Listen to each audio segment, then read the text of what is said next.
আজকে কচুর ঘাটি দিয়ে ডাল রান্না করলাম। কারা কারা পছন্দ করেন? আমার কিন্তু খুব ভালো লাগে, তবে অনেক দিন ধরে রান্না করি নাই, অনেক বছর বলতে গেলে। কারণ কচু তরকারিটা আমার এমনিতে পছন্দ, আমি আনলে এমনি রান্না করে খেয়ে ফেলি। তো আগে কচুগুলো একটু ধুয়ে নিচ্ছি, কারণ এগুলোর মধ্যে এত বালু, এত ময়লা কাদা সব কিছু। তো দেখতেছি যে এভাবে ধুচ্ছি তাও হচ্ছে না, তারপর একদম সবগুলো বেসিনের মধ্যে ঢেলে দিয়ে ডোলে ডোলে ধুয়ে নিলাম। যেহেতু আমি সিদ্ধ দিব আর যেহেতু আমি ডাল রান্না করব, তো ভালো করে ধুয়ে নিয়ে প্রেশার কুকারে বসিয়ে দিলাম। তো প্রেশার কুকারে দিয়ে একটু পানি দিয়ে ঢাকনা দিয়ে দিলাম। যতটুকু মানে কচু কিনলাম সবগুলোই রান্না করে ফেলতেছি। এখানে 1/2 কেজি কচু আছে। আর আমার বরাবর সবসময় কচুর তরকারিটা দেখলে লোভ সামলাতে পারি না, তো আমি এটা ঢেলে নিলাম। নিয়ে এখন আমি এগুলো চামড়া ছিলে নেবো একটা একটা করে। তো কিছু কচু আসলে 2 দিন আগে নেওয়া, তো কিছু কচু শক্ত হয়ে গেছে আর কিছুগুলো একদম তাড়াতাড়ি ছোলা গেছে। তো যা ছুলতে পারছিস তা ছুলে নিয়েছে, আর বাকিগুলো আর দেওয়া হয়নি। এদিকে চিংড়ি মাছ, রসুন, কাঁচামরিচ সব কিছু কেটে রেডি করে নিয়েছি, পেঁয়াজ সব কিছু কাটা হয়ে গেছে। আর এখন আমি যেহেতু আমি ডাল রান্না করব, এখানে রসুন, পেঁয়াজ, কাঁচামরিচ সব কিছু থেতো করে রান্না করব।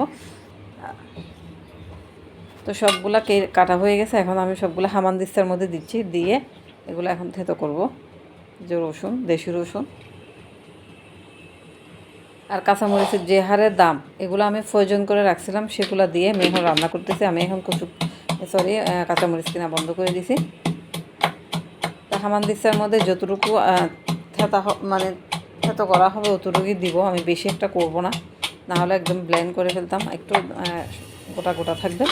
এদিকে কচুটা নিয়ে আমি একদম ম্যাশ করে ফেললাম, কারণ যেহেতু ডাল রান্না করব, ম্যাশ না করলে ভালো লাগবে না একদম। তো সব কিছু এভাবে করে একদম হাতে চটকে নিচ্ছি, ডালের মতো করে নিব। আর আমি বরাবরই সব কিছু এত মিহি খেতে পারি না, মানে একটু দানা দানা থাকতে হবে। তো কচুটাকে আমি এমনভাবে করলাম যাতে একটু একটু আস্তে আস্তে থাকে। তো চুলার মধ্যে ডেকচি বসাই দিলাম, তেল দিয়ে দিলাম, তেলের পরিমাণটা একটু কমিয়ে দিলাম, জিরার ফোড়ন দিয়ে দিলাম, থেতো করা রসুন, পেঁয়াজ, কাঁচামরিচ সব কিছু দিয়ে দিলাম একসাথে। দিয়ে এটাকে ব্রাউন কালার হওয়া পর্যন্ত অপেক্ষা করলাম, মানে কাঁচা গন্ধটা যাতে চলে যায়। তারপরে একটু করে মরিচের গুঁড়া দিয়ে দিলাম, হলুদের গুঁড়া দিয়ে দিলাম, একটু পানি দিলাম যেহেতু পোড়া লাগতেছে, একটু মাছের মশলা দিয়ে দিলাম, তারপর একটু লবণ দিয়ে দিলাম, দিয়ে এটাকে ভালো করে কষিয়ে নিচ্ছে পানি দিয়ে।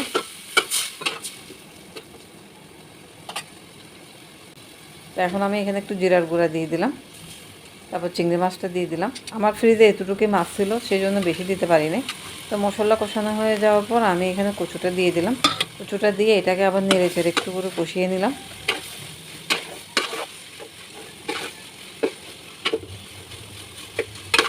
তারপরে এখানে আমি এখন পানি দিয়ে দিব যতটুকু লাগবে, যেহেতু ডাল রান্না করতেছি একটু পানির পরিমাণটা বাড়িয়ে দিলাম। তারপর ডালটা আমার হয়ে আসছে একদম ঘন ঘন ডাল, আর এত সুন্দর লাগতেছে, আর ঘ্রাণটা এত সুন্দর। ধনেপাতা ছড়িয়ে দিলাম, দিয়ে তরকারিটা আমি পরিবেশন করব প্লেটের মধ্যে নিয়ে নিচ্ছে ঢেলে। আর আমি এই ডালটা এভাবেই খাই, মানে একটু একটু গোটা গোটা থাকবে এই আর কি। তো আজকের ভিডিওটা আপনাদের কাছে কেমন লাগলো? যারা ফেসবুক থেকে আমার ভিডিওটা দেখতেছেন তারা একটা ফলো দিয়ে দেবেন, যারা ইউটিউব থেকে আমার ভিডিওটা দেখতেছেন একটা সাবস্ক্রাইবার করে দেবেন। আল্লাহ হাফিজ, বাই বাই, গুড নাইট।